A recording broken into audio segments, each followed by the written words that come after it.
J'ai demandé les papiers de quelqu'un, en France c'est comme ça, hein, pour pouvoir travailler. Donc j'ai fait mes recherches et je suis allée à un entretien pour être nounou, pour garder les enfants. Voilà, c'est ce qu'on fait là-bas quand on arrive et tout. Le Jossi. Donc je suis allée à mon premier entretien et dès que je suis arrivée, j'étais tellement perspicace que j'ai convaincu la dame. Et elle m'a prise tout de suite. C'est-à-dire mon premier entretien, on m'a pris. Et c'est comme ça que j'ai commencé à travailler.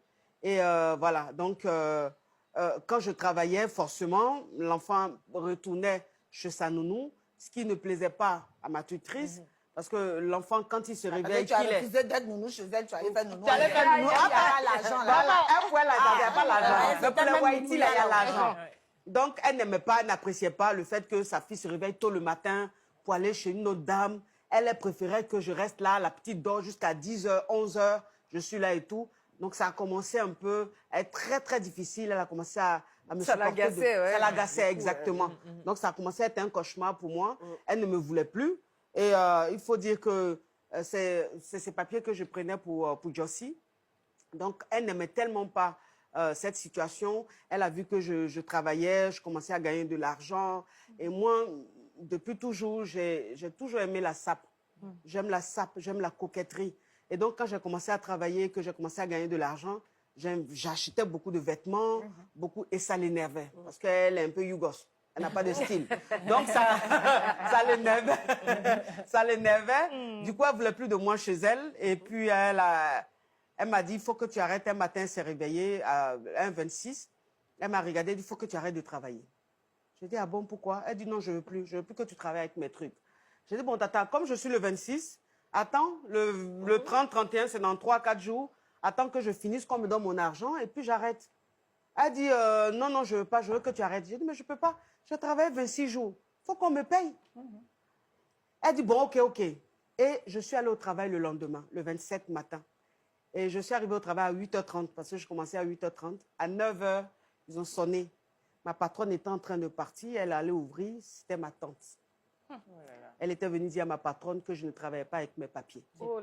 Que je travaillais avec ses papiers. Ce qui est très grave en France. C'est-à-dire que les gens t'ont confié leur enfant, alors que ce n'est pas ton identité. Tu pouvais fuir les enfants, on n'allait même pas savoir. Et donc, mon patron, qui est le mari à ma patronne, est un avocat international. En plus.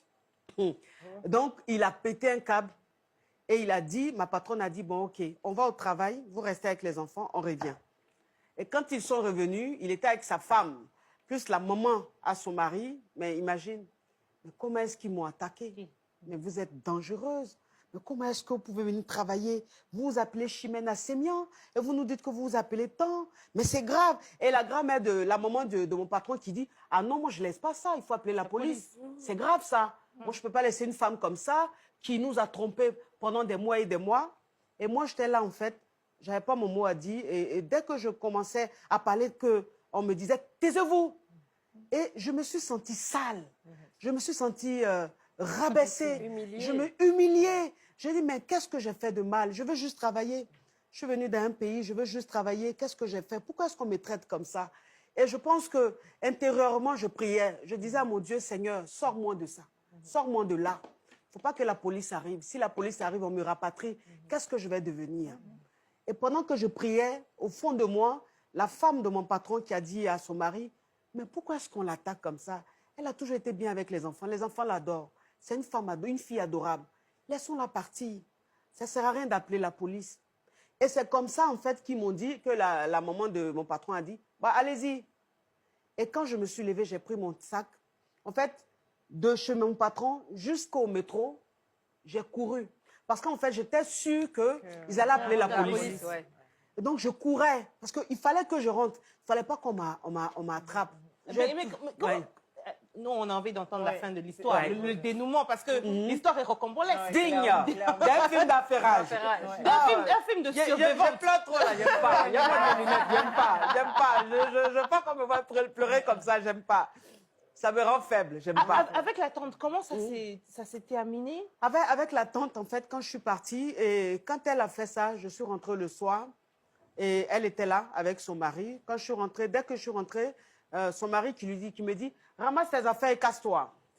Et donc, je le regarde, je ramasse mes affaires, Et je regarde mon oncle, je lui dis, le jour que tu me revois devant ta porte, coupe mes pieds. Et c'est comme ça que je suis partie. Ils n'ont plus eu de mes nouvelles. Et quelques années plus tard, ils me recherchaient. Et ma tante et moi, on s'est rencontrés par hasard comme ça à Saint-Denis. Et elle venait dire, Chimène, Chimène. Je dis, elle dit, ça va, mais on t'a cherché. Qu'est-ce que tu deviens? Hein? Reviens à la maison. Je dis, non, c'est fini. C'est fini, je suis passée Tu à... étais devenu quoi en ce moment? Tu étais caviar? En ce moment, j'étais j'étais en train de devenir caviar. Tu C'est-à-dire tendais que vers. là, maintenant, j'avais un boulot. Je vivais dans une chambre salon avec une amie avec qui on a pris l'appartement et tout. J'étais en train de me chercher et tout. J'avais plus faim. J'arrivais à amener quand même 200 000, 300 000 à ma mère. Donc, j'avais plus faim. Je lui ai dit non, je suis passée à autre chose. Mais on n'est pas des ennemis.